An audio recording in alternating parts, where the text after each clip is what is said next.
अस्सलाम वालेकुम। Asia 41 news के साथ मैं हूं आपकी मेजबान अमना आबास। खबर शामिल करते हैं गुजरांवाला से।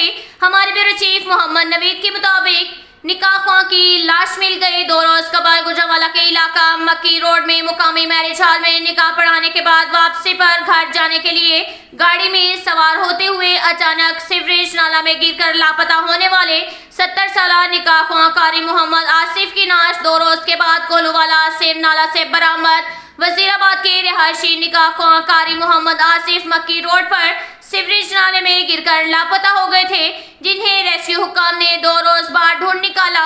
निकाह ख्वां कारी मोहम्मद आसिफ पांव फिसलने से नाले में जा गिरे और बारात के हमरा वजीराबाद से आए थे। बुजुर्ग निकाह ख्वां और मारूफ हाफिज आसिफ इमाम मस्जिद जामिया मस्जिद गौसिया चीमा कॉलोनी वजीराबाद में अमामत के फराइज सर अंजाम देते थे, जो कि गुजरांवाला बारात के हमरा निकाह पढ़ाने गए।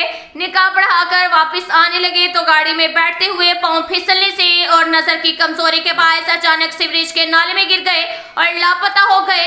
उनकी नाश को गुस्लो कफन के बाद वजीराबाद रवाना कर दिया गया है। अब तक के लिए इतना ही काफी है। मिलते हैं अगले बुलेटिन में, हमारे साथ रहिएगा। अल्लाह हाफिज।